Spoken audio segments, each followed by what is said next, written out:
Okay, so ready to jump in. Today, we're going deep on something I think a lot of us are wrestling with these days: how to navigate the modern work world. Yeah, it's a whole new landscape, isn't it? It really is. And we've got this super interesting conversation to dig into between Sarah and John from their channel.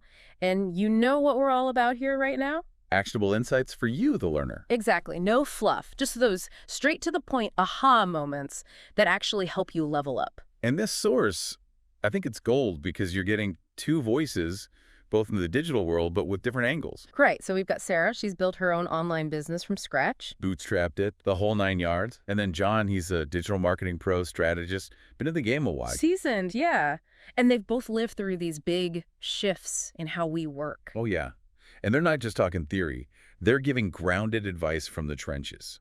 So in their conversation, they really went there. They talked work-life balance, especially in this remote first world. Which, let's be honest, a lot of us are still figuring out. Big time. And then how technology, AI especially, is changing our roles. Automating things, yeah. And why it's so crucial to keep learning, keep growing, not just a nice to have anymore. It's the name of the game now. Right.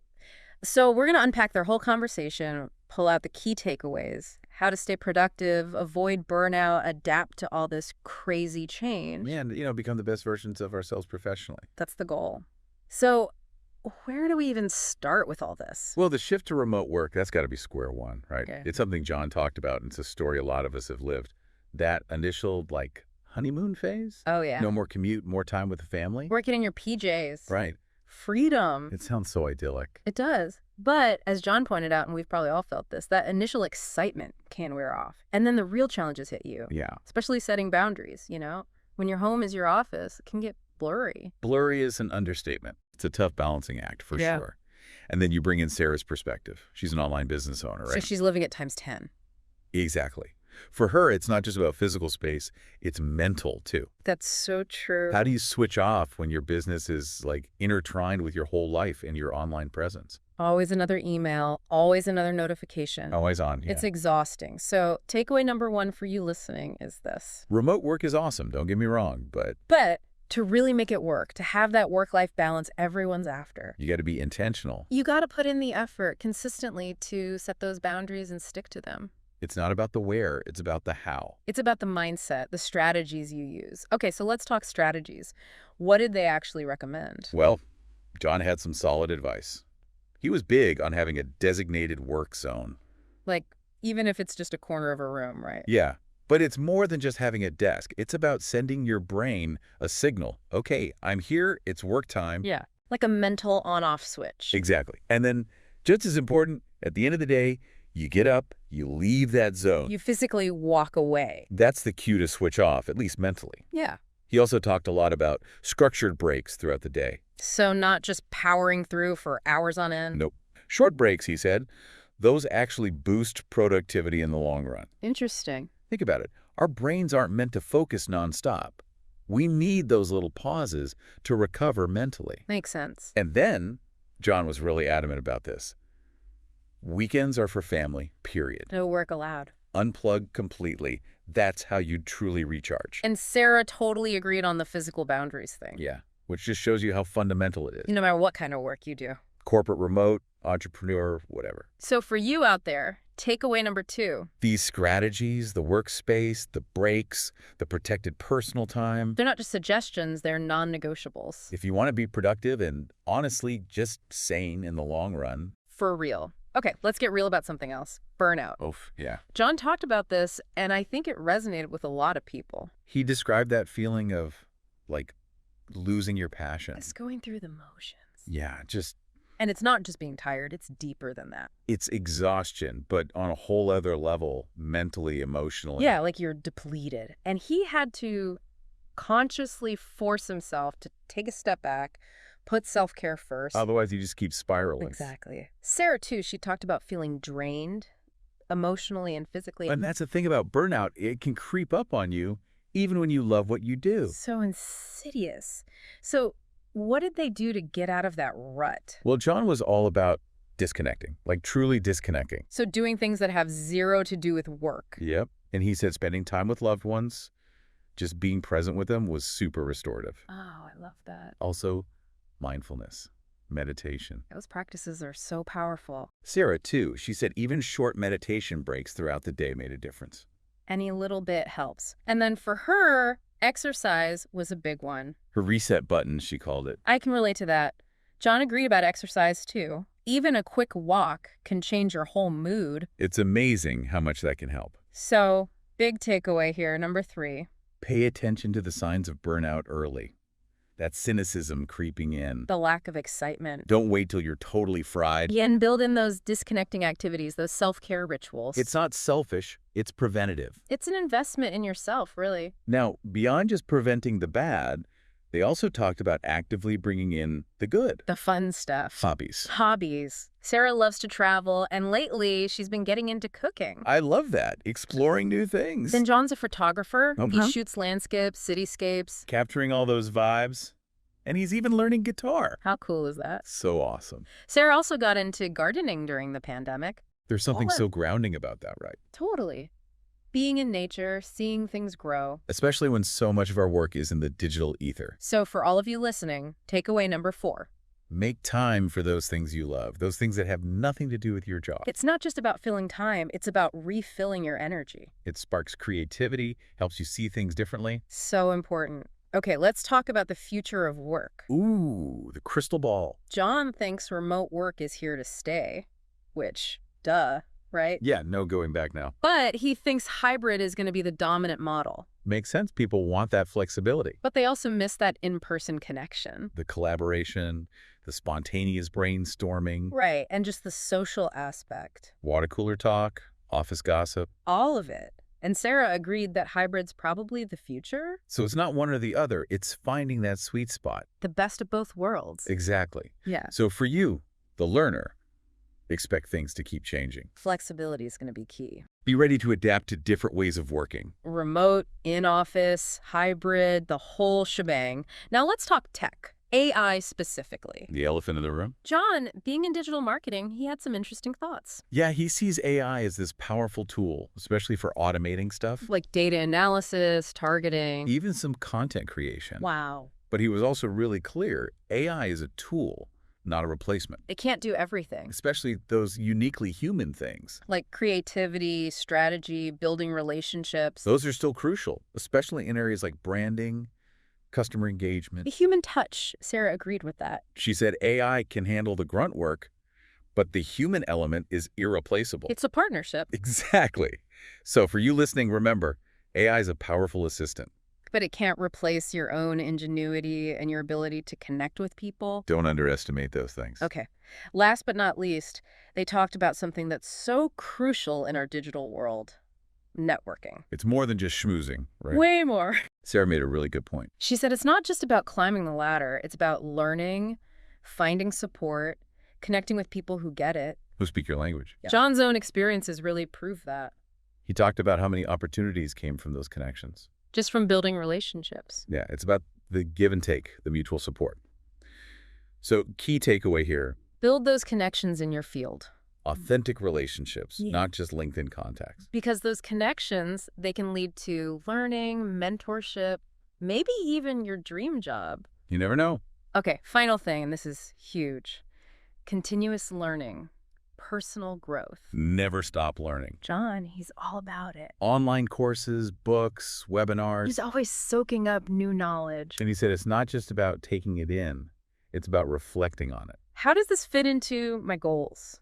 Am I on the right track? And adjusting course if needed. Exactly. Sarah added that personal growth is a journey. You got to be open to new things, but also stay true to yourself. It's a balancing act. It really is. So for all of you, final takeaway. Learning, self-assessment, they're not just good ideas, they're essential. If you want to thrive in this crazy world, both in your career and in your life. So true. So let's recap. In this deep dive, we covered Work-life balance, especially in this remote world. how to spot burnout before it gets you. The power of hobbies. Don't underestimate those. The future of work, likely hybrid. AI, it's a tool, not a takeover. The importance of real networking. And of course, never stop learning, never stop growing. We went deep, y'all, and hopefully by hearing about Sarah and John's experiences. You got some solid takeaways, some food for thought, Things to apply to your own journey, whatever that looks like. your own unique path. Exactly. And on that note, Think about this. with everything changing so fast, The world of work, the tech. what's one skill, one area of knowledge as the basis for today? And our mission, I guess you could call it, is to help you guys pull out some actionable stuff, some key insights. We want to paint a clear picture of the big changes happening both professionally and personally. Think of it as like your cheat sheet to navigating your own career and development in this crazy fast world we live in. Love that, a cheat sheet. I think that's exactly what people need right now, cutting through the noise and getting to what really matters. Exactly. So first things first, let's tackle this big question that kept coming up. Mm-hmm. Is the traditional 9 to 5, that classic workday, Mm-hmm. is it on its way out? It's morphing, that's for sure. Maybe not disappearing entirely, but the shift is happening. Oh, yeah, I can feel it. We're seeing more and more remote work, people wanting flexible schedules, and, even the rise of these project-based roles. There's this real hunger for autonomy. People want more control over their time. And honestly, a lot of companies are realizing that a more adaptable workforce is actually a good thing for them too. Yeah, it's like everyone wins. So we've got this move towards remote work, and then what about this whole hybrid thing? That seems to be the, what do you call it? The middle ground, right? Yeah, totally. It's trying to strike that balance, between flexibility and still having some face time, some connection with colleagues. Right, because you don't want to lose that entirely. Exactly. But this whole shift, it presents some interesting challenges. I bet. Like on the company side, how do you keep that team spirit alive? Maintain the culture, keep communication clear when everyone's not in the same room. Right, because those things can slip away pretty easily. They can. And then for the employees, well, it demands a whole different set of skills, right? Yeah. Being able to manage yourself, stay focused. You have to be more intentional about how you work. It's like a whole new ball game. Yeah. And in all of that, doesn't trust become even more important, especially in those remote and hybrid situations? 100%. When you don't have that traditional, manager looking over your shoulder, companies have to trust their teams to actually get the work done, manage their time effectively. And on the flip side, employees need to trust that their employers will give them the support and resources they need to succeed. It's like a two-way street, Mhm. So it's not just about clocking in and out anymore. It's about actually delivering results. You got it. It's a shift from focusing on just the hours put in to the actual outcomes. That's a big change for a lot of organizations. So for those of us who are working remotely, and there are a lot of us these days, self-management, that's like the key, right? Yeah, absolutely. But man, the distractions at home, oh my goodness. It's tough, you're telling me. I mean, that line between work and personal life, it gets blurry so easily. It does. One thing that really stood out in our source material was this idea about focusing on identity-based habits. It was in that Atomic Habits book, remember? I do, yeah. It's not just about saying, okay, I will work without distractions. It's about shifting your mindset to, I am a focused professional who works from home. That is interesting. I never thought about it that way. Like changing how you see yourself can change how you act. That's exactly it. And it can be a powerful tool for managing those distractions. Okay, that's something I'm going to try. And what about practical things like setting up a workspace? I mean, even if it's just a corner of a room, does that help? It does. It really does. Having that designated space, it's like telling your brain, okay, this is where we work. And that mental separation is so important. Makes sense. And having a morning routine, even if it's small, it can be huge for getting into that work mode. Yeah, it's like signaling that shift. Exactly. Signals are key. And another thing, timers. I know it sounds simple, but setting timers for tasks can make a big difference. Yeah, like little bursts of focused work. Right. It brings structure and a sense of urgency to your day. And let's be real, structure is something we often lack when we're working from home. It is. And you know what else really resonated with me? The importance of taking breaks. It's so easy to feel like you have to be on all the time when you're working from home. I know, right? The guilt is real. But the source material, it was saying that stepping away can actually make you more productive. Absolutely. It's about working smarter, not harder. And sometimes stepping away for a bit, it can actually recharge your focus, even boost your creativity. Because our brains aren't meant to just go, go, go all the time, right? Exactly. We're not machines. Our mental energy, it's like a resource that needs to be managed and replenished, just like a muscle. Okay, so We've talked about how work is changing, where we do it and how we do it. But then there's the next piece of the puzzle. How do we keep our careers moving forward in this new world without, burning ourselves out in the process? That is the million-dollar question, isn't it? We've covered the where and the how of work, but now it's like, how do we actually grow in our careers without getting totally fried? The source we were looking at, it really emphasized setting clear goals, like not just vague ideas, but actually specific, actionable goals, and then tracking your progress. I can see how that would help because then you're not just wandering aimlessly, Yeah. right? You have a direction. Exactly. And it gives you that sense of accomplishment, too. You can see yourself moving forward, which is super motivating. And something they talked about was celebrating those little wins. It's easy to get so focused on the big, the UGE milestones that we forget to appreciate the progress we make every day. Oh, totally. Those small victories, they're so important. It's like career growth. It's rarely this huge leap. It's more often like a series of small steps, consistent effort over time.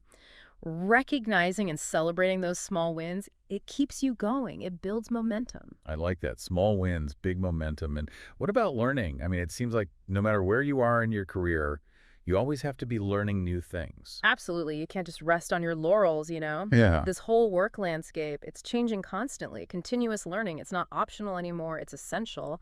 And it doesn't always have to be some big formal training program. Right. It could be just reading an article or listening to a podcast. That's it. Or taking a short online course. It's about staying curious, staying open to new ideas. So it's not always about these big dramatic career changes, Not right? at all. Sometimes the biggest growth comes from just getting really, really good at what you already do. Like becoming a master of your craft. Exactly. That's valuable. And there's so much pressure in our culture to always be climbing the ladder. But sometimes deepening your expertise right where you are, that's a huge accomplishment. It makes you invaluable. I love that.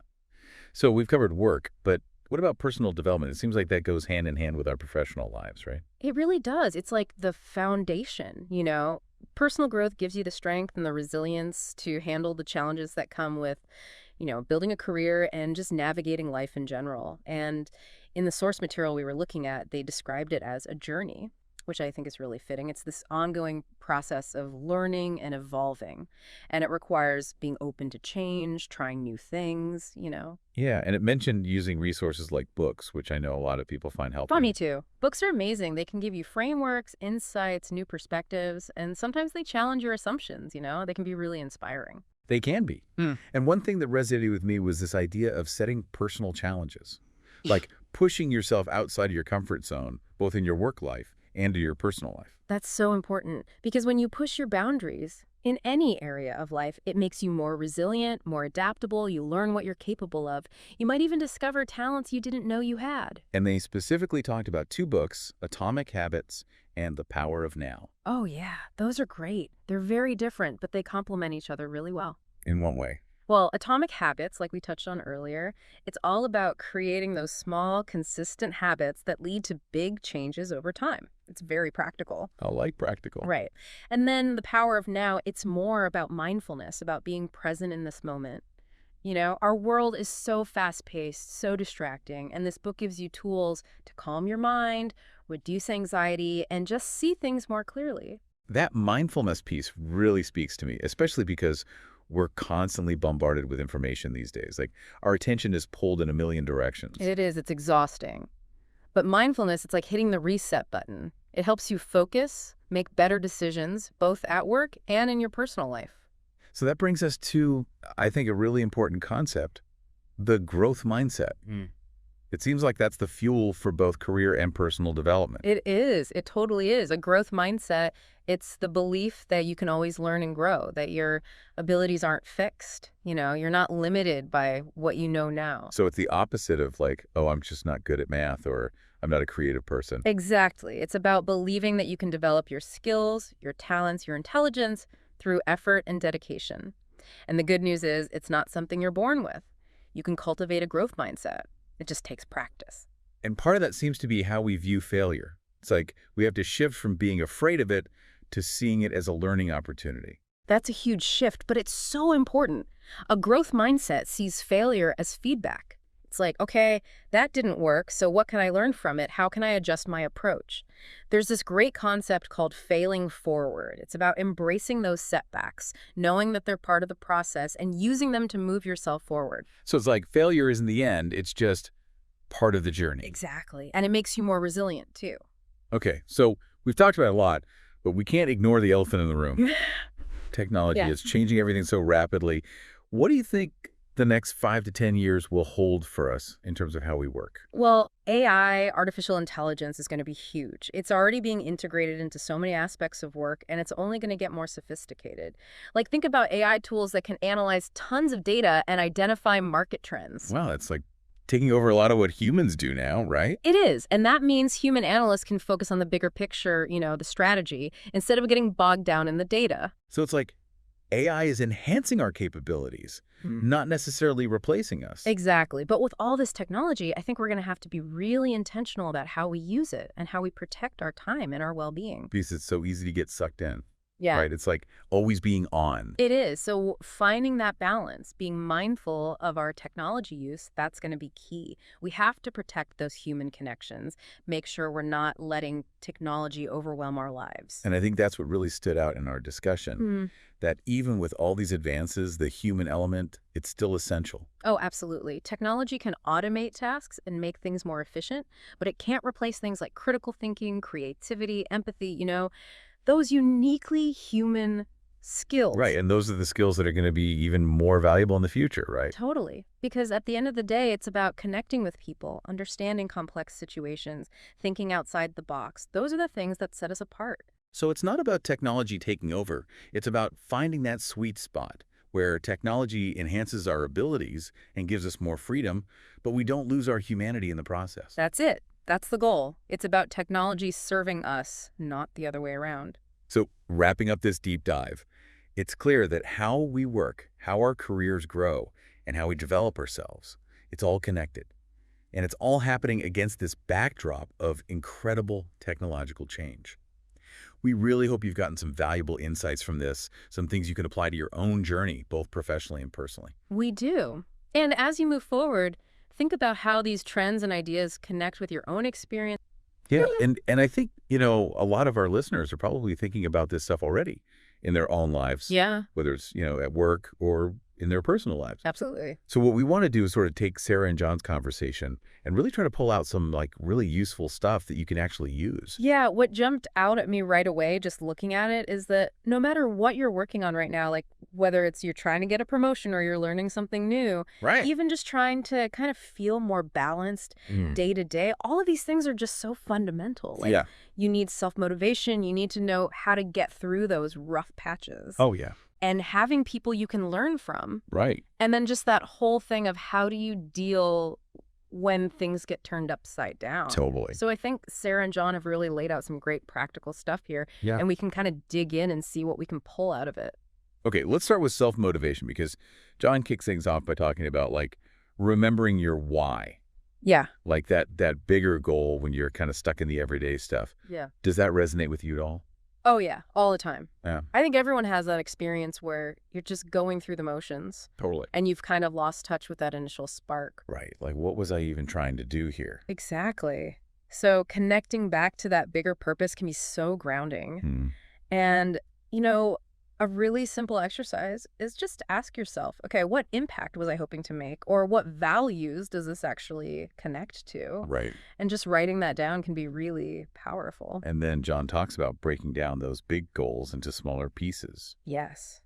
Why do you think that is so effective? I think because it makes it seem less overwhelming. Yeah. Like instead of this huge thing looming over you, Right. it's like, okay, I could just focus on getting to that next point. That next step. Yeah, and you get that little sense of accomplishment. Totally. Oh, which, by the way, both Sarah and John talked about celebrating those small wins. Yes. Such a good point, because it's more than just feeling good in the moment. It's like you're training your brain to actually recognize your own progress. Right.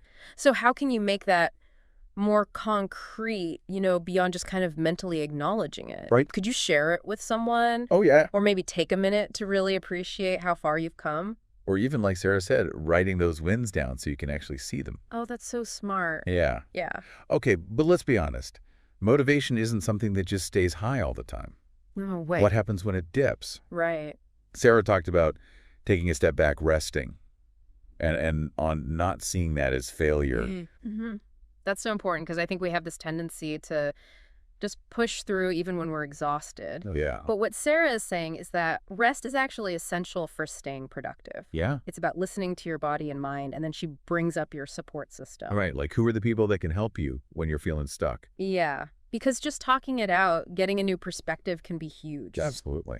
And then John added something really interesting about changing your environment.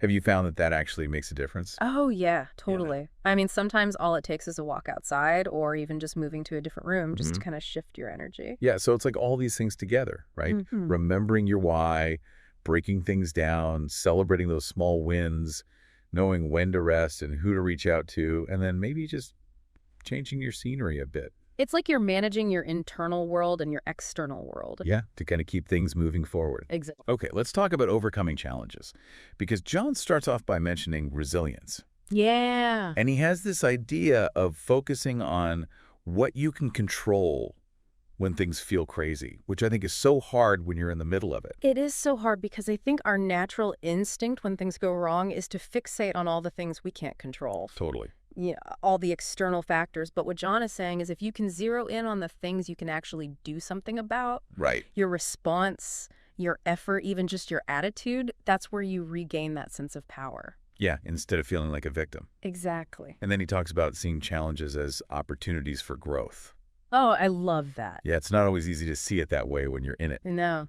But if you can kind of train yourself to look for the lessons, it can really change your whole experience. It really can. Sarah also had this really practical take on problem solving. Yeah. You know, breaking the challenge down and then just taking action, even a small step. Yeah, that reminds us that overcoming challenges is not about waiting for things to change. It's about doing something. Right. Even a tiny step can create momentum. Yeah. And it often reveals solutions you couldn't see before. And then John brought up asking for help, which, why do you think people struggle with that so much? I think there's this idea that it's like a weakness or something. Yeah, like you're admitting you can't handle it yourself. Yeah, but John frames it as a strength. Right. Like it's a way to access knowledge that you don't have. Exactly. It's about understanding that you don't have to have all the answers. And in fact, getting different perspectives is a huge advantage. And this leads perfectly into mentorship, which both Sarah and John clearly value a lot. Oh, for sure. John calls it one of the most powerful ways to deal with those tough situations. And it makes sense, right? Yeah. You're learning from someone who's been there, who's already navigated something similar. Right. So they can offer insights based on their own experiences. Yeah, and Sarah emphasizes how mentorship can really speed up your growth. Because you're not making the same mistakes they did. Right. You're benefiting from their wisdom. Yeah. And John gives that great example of his mentor teaching him patience Oh, yeah. and to trust the process, which sometimes the most important lessons aren't about, like, concrete skills. Totally. It's about mindset. Exactly. And Sarah's mentor taught her about balance. Right. Not just work-life balance, but also balancing ambition with taking care of yourself. Huge. Yeah, that sustainable success isn't just about pushing harder. It's also about making sure you're taking care of yourself. It's both. Yeah. And they both made the point that you can learn from anyone, not just people in your exact field. Right, which really expands our idea of who a mentor can be. Yeah, it's about finding people whose values and experiences resonate with you. Yeah, exactly. And those mentors, they can offer completely different perspectives. Right, and push you to be better. Totally. Okay, let's shift gears to navigating change, because Jill acknowledges that it can be really scary. Oh, for sure. And he starts off by saying to embrace it with curiosity, to see it as a chance to learn new things. That's interesting because curiosity kind of takes the fear away a little bit. Yeah, if you can see it as an opportunity to learn, then it's not as intimidating. Right, and then he talks about leaning into change instead of resisting it. What does that even look like? I think it's about accepting that change is often going to happen whether you like it or not, and then actively figuring out how to adapt and even thrive within those new circumstances. Instead of just fighting it. Exactly. And Sarah adds this really important layer of staying true to your values. Oh, that's huge. Yeah, Like having that as your anchor. exactly, while still being open to new things. Right, it's a balance. It is. And then John talks about being adaptable and staying positive, Yeah. which Why is positivity so important when things are changing around you? I think because it helps you see possibilities and solutions. Right. If you're totally overwhelmed by negativity, you're going to miss those things. Yeah. And Sarah's final point really sums it up. She says that how you respond to change is ultimately what makes all the difference. It's about recognizing that you have power even when things feel out of control. Right. The change itself might be out of your hands, but your reaction is up to you. Okay, so stepping back for a minute, we've gone through Sarah and John's conversation, and I think we found some really solid takeaways. Yeah, We definitely. talked about self-motivation, Yeah. understanding your why, breaking things down, celebrating the wins, and knowing when to rest. Mm. We looked at overcoming challenges by focusing on what you can control, Mm-hmm. seeing those challenges as opportunities, and knowing that it's okay to ask for help. Right. And then the importance of finding mentors, people who can offer guidance and new ways of thinking. Mm-hmm. And finally, navigating change by being curious, staying grounded in your values, and cultivating a positive, adaptable mindset. And when you put all those pieces together, it really paints a picture of someone who's actively involved in their own growth. It's about building that inner strength and being open to learning from others and facing those inevitable changes with resilience, right? The conversation really honed in on this idea that when you've got a workplace built on trust, where everyone can speak openly, it's not just about keeping employees happy, it's like the core of what makes a company actually productive, you know? Have you seen that play out? It makes sense when you think about it. Yeah. When people feel safe, valued, not just like a cog in the machine, but as individuals, Mm-hmm. they're more likely to really contribute, to share those innovative ideas, to collaborate without holding back.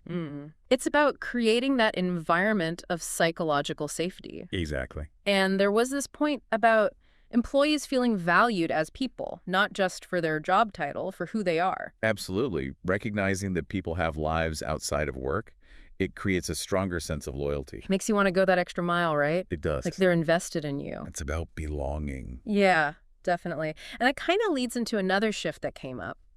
This increasing need for flexibility, especially with so many people working remotely now. Oh, absolutely. The conversation really focused on how giving employees some control over their schedules can lead to, that work-life balance everyone's chasing. It's reshaping the way we view work. Mm-hmm. Technology has made it possible for a lot of jobs to be done from anywhere.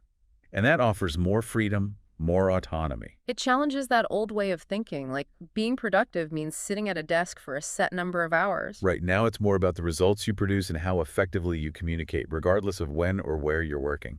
It puts more emphasis on things like self-management and clear communication. It does. So how have you seen that change the way we approach our work days?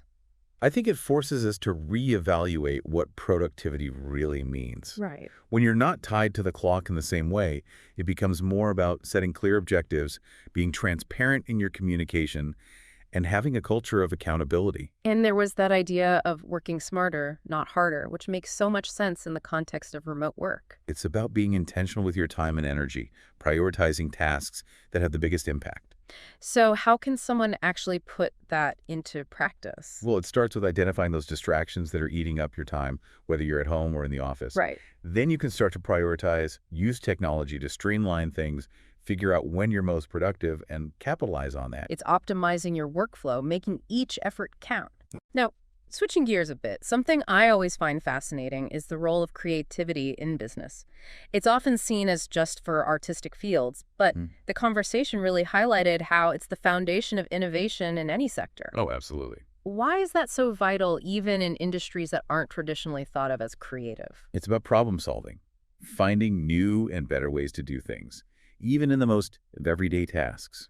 So it's not just about coming up with a completely new product or service. Right. It's also about improving existing processes, Yeah. making teamwork more efficient, even connecting with customers in a more engaging way. It's looking at the familiar with a fresh perspective, finding those opportunities to innovate. Absolutely. I've seen it firsthand in my own field where we deal with a lot of complex data. Uh-huh. Sometimes it's about creatively combining existing tools or reframing a problem in a new way. So it's not always about inventing something entirely new, but finding those unexpected solutions within a given framework. Now, one of the challenges that was brought up is getting businesses to truly embrace this broader view of creativity, Oh, definitely. especially in those high-pressure environments where sticking to the tried and true feels safer. There's the fear of the unknown, of course. Of course. But if you're not open to new ideas, you risk falling behind. You have to be willing to experiment, to view failures as learning opportunities. It's about creating a culture that encourages creative thinking. And that idea of thinking outside the box, leading to those breakthrough moments, even in the most structured environments,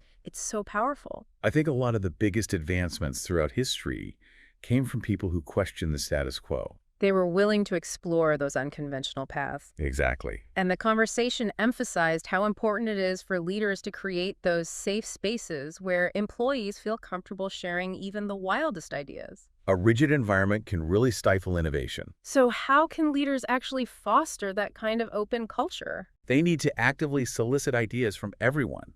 Make it clear that all contributions are valued. Right. Show that it's okay to take those creative risks. They need to create a culture where ideas are discussed respectfully, without fear of judgment or ridicule. It's about making people feel comfortable bringing their whole selves to the table. Exactly. And that leads to the idea that the best solutions can often come from the most unexpected places. When you tap into the collective creativity of an entire team, you unleash so much potential. Shifting gears again, we come to technology, which has become such a dominant force, not just in our work lives, but in our personal lives as well. It's truly woven into the fabric of our daily routines. And the conversation really explored that duality, that double-edged sword of technology. Yeah, there's the incredible convenience of it, the way it connects us and gives us access to so much information. But there's also that potential for over-reliance, that feeling of detachment from the real world. Absolutely. So finding that balance is crucial. It is. The speakers shared some of their own strategies for setting boundaries, for preventing technology from taking over their personal time. Being intentional is key. Have you found any particular approaches helpful in your own life? Creating those tech-free zones and times, especially around meals or before bed, has been really helpful for me. To kind of disconnect and be present in the moment. Right. Turning off those non-essential notifications has made a huge difference, too, just reducing that constant stream of distractions. It's about taking back control of your attention, making technology work for you, not the other way around. And there's the idea of those digital detox days where you make a conscious effort to disconnect from technology entirely for a set period of time. It allows you to step back from the digital world and reconnect with yourself and your surroundings. Right. Recharge and gain some perspective. Exactly. The underlying message seems to be about using technology mindfully as a tool to enhance our lives, not control them. It's about making conscious choices, being aware of how and why you're using technology. Right, not letting it dictate your time or overshadow those important real-world connections. Exactly. It all comes back to finding that balance, ensuring technology enriches our lives without diminishing our well-being or our relationships. It's a powerful tool, but like any tool, its impact depends on how we use it. Now, as we wrap up this deep dive, the conversation shifted to strategies for achieving long-term success in a world that's constantly changing. This is where everything we've talked about really comes together. It's about how those different aspects of our lives, our work culture, our creativity, our relationship with technology, all influence our ability to thrive over the long term. Exactly. And two key elements were immediately emphasized: consistency and adaptability. That combination is crucial for navigating the ups and downs, the inevitable changes. It's about being flexible enough to adapt while maintaining that steady effort over time. And that brings up the idea of defining success on your own terms, because it means something different to everyone. Right. What does long-term success look like to you? For me, it's about continuous growth, both professionally and personally, contributing something meaningful while maintaining a sense of balance and well-being.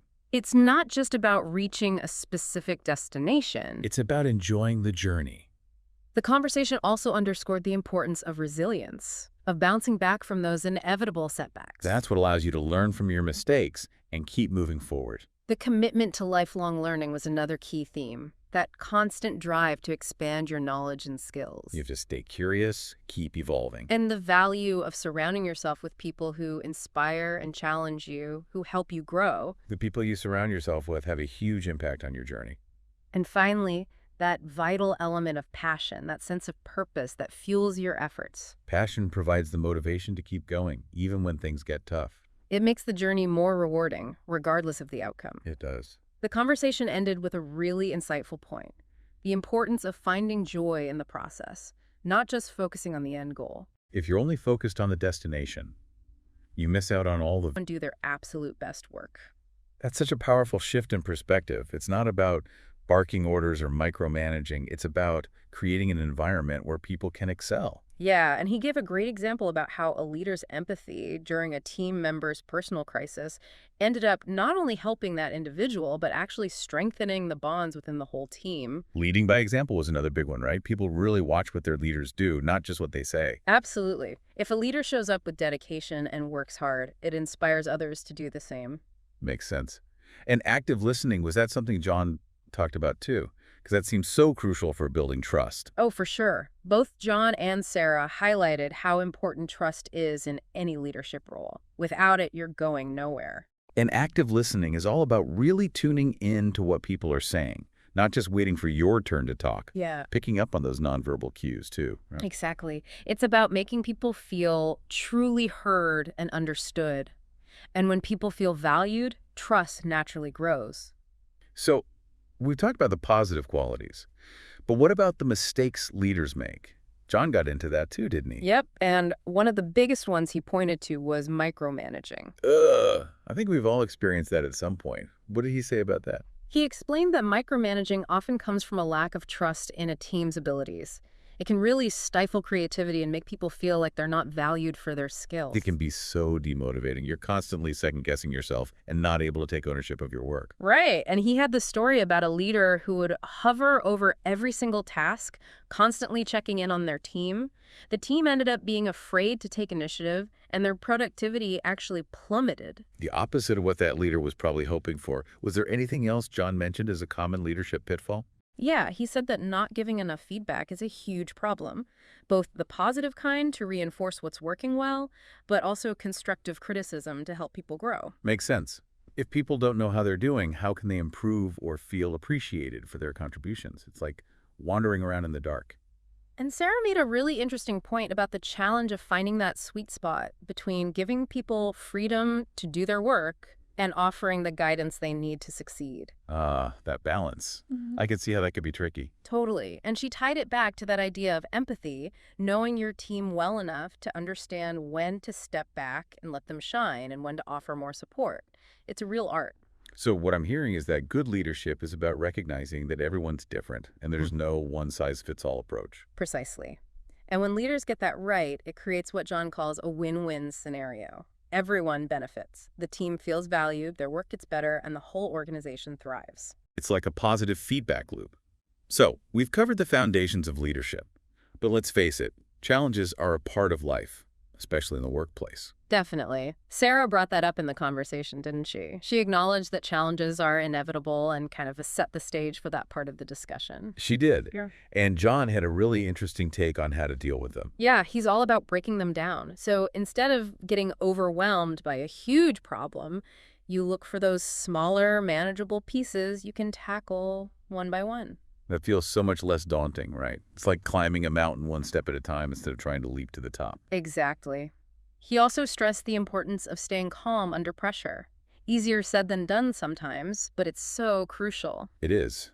When you panic, you're not thinking clearly, and it's harder to come up with effective solutions. John's very much about being solution-focused. He is, and he's also a big believer in collaboration. Don't be afraid to ask for help when you're stuck. He's found that often, someone else on your team might have just the experience or perspective you need to overcome a challenge. That's such a good reminder. We don't have to have all the answers ourselves. Sometimes the best solution is to reach out and tap into the collective wisdom of the group. And Sarah chimed in with a really important point about flexibility. Because things don't always go according to plan, right? Oh, never. That's life, isn't it? Right. Being able to adapt and adjust your approach when unexpected challenges pop up is so important. It's like being able to dance with the unexpected. And I loved Sarah's tip about reconnecting with your initial motivation when things get tough. Oh, that's a good one. Sometimes you just need to remind yourself why you started on this path in the first place. It can give you that boost of energy and resilience to push through. Like tapping into your inner reserve of strength. Okay, let's shift gears a bit now to something that's super important but not always talked about enough. Mental health in the workplace. Right. Both Sarah and John talked about how much progress has been made in raising awareness around mental health, but that there's still a long way to go. Absolutely. And Sarah made a really important point about remembering that employees are whole people with lives outside of work. It's not like you can just check your personal life at the door when you clock in, right? Exactly. Everyone's dealing with things. And those things can impact their mental well-being, which then affects how they show up at work. And she really stressed the need to create a safe environment where people feel comfortable talking about mental health challenges, whether it's with their manager, HR, or even just a trusted colleague. That psychological safety is so crucial. No one should feel like they have to suffer in silence or worry about being judged for struggling. And John echoed that. He talked about how important it is for leaders to foster a culture of support and understanding. They need to be attuned to their team's well-being and encourage open conversations about mental health without any stigma attached. It's got to be a two-way street though, right? Employees also need to feel empowered to reach out for help when they need it. Totally. And John didn't shy away from the consequences for companies that ignore mental health. He pointed out that they risk losing valuable talent, seeing decreased engagement and productivity, and even damaging their reputation. It's not just the right thing to do from an ethical standpoint, it also makes good business sense. Sarah had some good suggestions for how companies can better support their employees, didn't she? Yeah, she talked about the importance of offering concrete resources like access to counseling services and mental health training for both employees and managers. And incorporating mental health days into their leave policies. Right. These are things that used to be seen as perks, but now they're becoming recognized as essential parts of a healthy work environment. It's about creating that culture of well-being that John and Sarah were both advocating for. A culture where people feel truly heard, supported, and valued for their whole selves. Definitely. And that brings us to the last big theme from their conversation: staying motivated. Sarah kicked this one off by acknowledging that motivation isn't always constant. We all go through ups and downs. Absolutely. Those moments when you're feeling stuck in a rut or just lacking the drive to get things done, we've all been there. And John's advice for those times is to focus on the bigger picture. Remind yourself of your goals and why you're doing this in the first place. It's about connecting back to your purpose, right? Remembering what gets you excited and energized about your work. Yeah. And he's also a big believer in celebrating even the small wins along the way. Acknowledging those achievements can really boost your momentum and make you feel like you're making progress. It's like those little bursts of positive reinforcement that keep you going. Exactly. And Sarah added that it's important to set realistic goals. If you're constantly aiming for something that feels unattainable, you're bound to get discouraged. Makes sense. Break down those big goals into smaller, more achievable steps. That way, you get those more frequent wins to keep you motivated. And don't forget about self-compassion. John emphasized that it's okay to have those dips in motivation. Rest and recharge when you need to. That's so important. Sarah was on the same page with that. Rest and recovery are just as crucial as hard work for maintaining that long-term motivation. That's all about balance, right? You can't run on empty. Exactly. And to wrap this up, John made a really good analogy. He said to think of your career as a marathon, not a sprint. I love that. It takes the pressure off, right? You're in this for the long haul. There will be ups and downs, but you'll get there eventually. So, to recap everything we've learned from Sarah and John's conversation, good leadership is about trust, empathy, and empowerment. Overcoming challenges is about staying focused, calm, and solution-oriented. Mental health is as important as physical health and deserves just as much attention in the workplace. And right. It's not like you reach a point and you're done. No, it's like this constant... It's ongoing, right? Yeah. Absolutely. And what's so important for you, the listener, to grasp is that personal growth, it's not like a trophy you win. Yeah. It's this constant process of, discovering and refining who you are. Right. And Sarah hit the nail on the head when she talks about self-awareness. Yeah. That's got to be the starting point. Right? Totally. You can't really figure out where you're going. Yeah. If you don't know where you are right now. Exactly.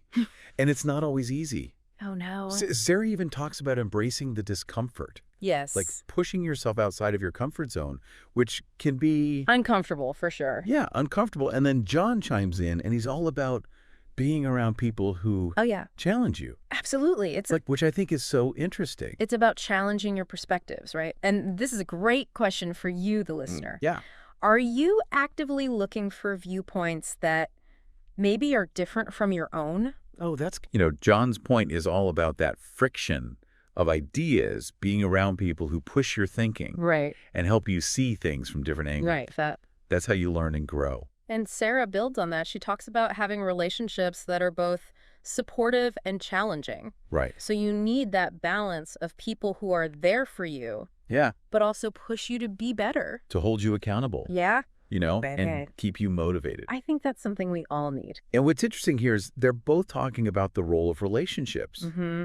It's not just a solo journey, Right. The people we surround ourselves with, they shape us. And then John brings up this idea that sometimes like adversity and failures can actually help you grow. Yeah. It's like those tough times. Oh, they're not fun. No.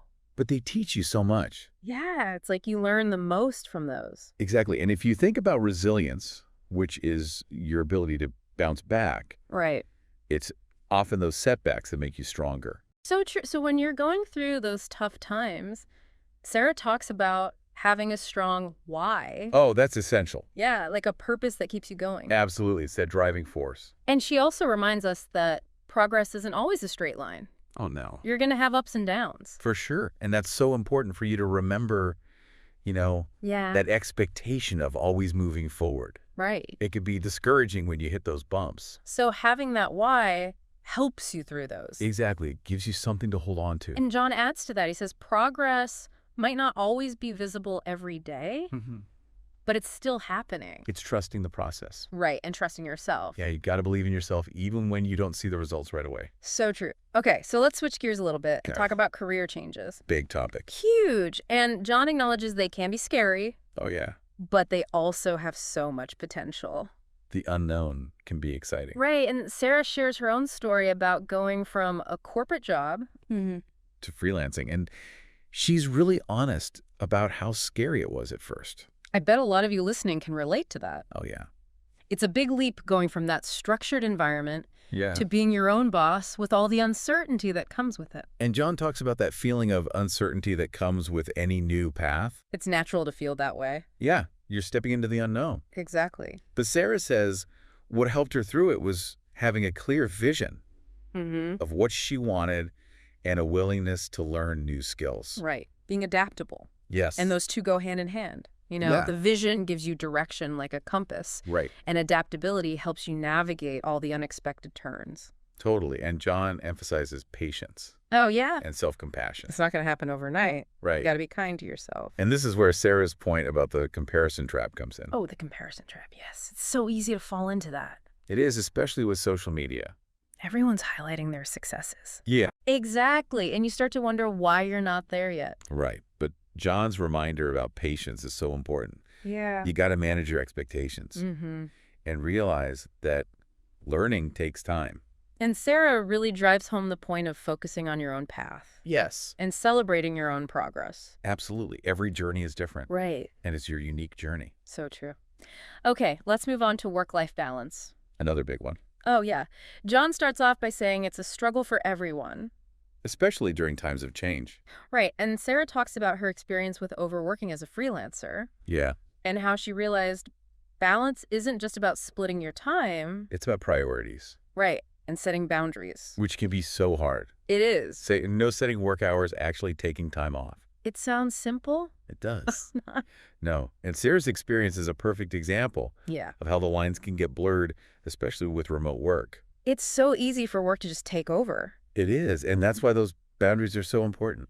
And John has this interesting perspective on balance. Oh, yeah. He talks about it being more about managing your energy, Yes. not just your time. It's a different way of looking at it. And he found that setting a specific work cutoff time was a game changer. That makes sense. Yeah. It's like a signal to your brain to switch off. And to recharge. Exactly. And they both talk about the danger of work creeping into all areas of your life, especially with remote work. Right. It's like you're always on. Yeah. And that leads to burnout. Absolutely. Which then impacts the quality of your work. It's a vicious cycle. It is. And, setting those boundaries. Yeah. It's essential for breaking that cycle. And John brings it back to intentionality. Oh, yeah, being intentional with your time. It's not just about having free time. It's about choosing how you spend it. And protecting it. Exactly. Being mindful. So we've talked about personal growth, career changes, work-life balance. A lot of good stuff. Now, how do we navigate all those changes with confidence? That's the key question. Right? Sarah talks about embracing uncertainty. That's huge, Yeah, and approaching change with curiosity instead of fear. Being open to the possibilities. Yes, and trusting in her ability to adapt. That's a powerful mindset shift. It is. Embracing uncertainty, recognizing that life is unpredictable, Yeah. and then being curious about what might come next. Right. It opens you up to new experiences. And John reminds us that change is inevitable. It's going to happen whether we like it or not. So why not embrace it? Exactly, and see it as an opportunity to grow. And he highlights the importance of self-trust. Believing in yourself. Yes, knowing you can handle whatever comes your way. And that self-trust is the foundation of resilience. Which Sarah talks about as being crucial for bouncing back from challenges. Right, it's that ability to get back up. Yeah, and keep going. After you've been knocked down. And John sums it up beautifully. He says, resilience is about weathering the storms. Yes. And coming out stronger. It's not just surviving, it's growing through the tough times. So true. Okay, let's wrap this up and give our listeners some key takeaways. All right, so when it comes to your personal growth, Yeah. remember, it's an ongoing process. Start with self-awareness. Right. Step outside your comfort zone. Yeah. And surround yourself with people who support and challenge you. Love it for career changes. Have a clear vision. Be adaptable. Right. Be patient with yourself. Yes. And focus on your own journey. Absolutely. And for work-life balance. Prioritize your energy. Yeah. Set those boundaries. Protect your time. And be intentional with how you spend it. And for navigating change with confidence. Embrace uncertainty. Trust yourself. Yes. And cultivate that resilience. What I find so interesting is how all these things are connected. They are intertwined. Yeah, like your personal growth helps you navigate change. Right. Which requires resilience. And work-life balance supports it all. It's all part of this big journey. Exactly. And as Sarah and John showed us, it's an ongoing journey. There's no finish line. And it's the journey that makes us who we are. So keep learning. Keep believing in yourself. Yeah. And embrace the challenges and opportunities that come your way. Oh my gosh, my brain is just like a browser with 50 tabs open. Yeah. Yes. Always jumping to the next thing or the next worry. Yeah. And I remember for me, it wasn't until I actually started trying to cultivate being present more often that a sense of calm really started to settle in. Yeah. I think that feeling of a racing mind is something that so many people are struggling with these days. And I think it's really important to point out that constant chatter can be surprisingly exhausting. And when we talk about mindfulness, it's really about gently directing your attention to what's happening right now. In this moment, it's noticing your thoughts, the sensations in your body, the sounds around you, without getting caught up in judging them. Right. And I think, when people hear mindfulness, maybe they picture someone sitting in a meditation pose for hours on end. But while formal meditation can be a really powerful tool, mindfulness is really about bringing that focused awareness to everyday moments. So, one of our sources talked about it is really listening when someone is speaking to you, not just waiting for your turn to talk. Yeah. Or really noticing the warmth and aroma of your morning coffee. These small, seemingly insignificant things. Exactly. And, if we connect this to the bigger picture of your well-being, it can actually help to dial down that mental replay of past events and anxieties about the future. And we all know that those can be huge sources of stress. So right. If someone is listening and thinking, okay, this mindfulness thing sounds great, but where do we even begin? What are some really tangible first steps they could take? Yeah, absolutely. So the material that we looked at suggested starting really small. Yeah. I mean, think 5 minutes a day. Yeah. You don't have to overhaul your entire routine. Just find a quiet spot, get comfortable, and focus on your breath. Yeah. Just notice the feeling of the air coming in. Yes. The gentle rise and fall of your chest or abdomen. And your mind's going to wander off. Of course. That's totally natural. It does for everyone. But just gently, without judgment, guide your attention back to your breath or any other physical sensations that you happen to be noticing. Yeah, that gentle redirection is so important because it's not about achieving this blank mind state. Right. It's more about cultivating that awareness of when your attention has drifted. Yeah. And you know, beyond those quiet moments, we can also weave mindfulness into things we're already doing. So one source was talking about mindful walking, Oh, yeah. really feeling each step, noticing the movement of your body. Right. Another source talked about mindful eating, Yeah. paying attention to the tastes, the textures, the smells of your food, really being present with it, free from distractions like your phone or the TV. Right. Being present with your food. Yeah, and that can be incredibly grounding. It can. Yeah. And that kind of naturally leads us, I think, into self-care. And I Yes. think self-care sometimes gets this image of, bubble baths and spa treatments, which are lovely if you enjoy them. Yes. But self-care in the context of long-term well-being is really about tending to those core physical and emotional needs consistently. It's not an occasional treat. Exactly. It's something you build into your life regularly. Exactly. It's non-negotiable. Yeah. And this is a good moment to just pause and ask yourself, Yeah. are you giving your body the fuel it needs with nutritious food? Yeah. Are you prioritizing enough sleep? Oh, that's a big one. It is a big one, and it's important because these things are not indulgences. There you They're go. the foundation of how you function day to day. They really are, and our sources emphasize so much those basics, getting adequate rest, eating well, and making time for activities that genuinely help you unwind. And that's different for everybody, whether it's reading a book, spending time in nature, or listening to music, those kinds of things. Yeah. And one of the things that came up that I think is so powerful and so hard sometimes is setting boundaries. Yes. Learning to say no to commitments that will drain you Right. is huge. It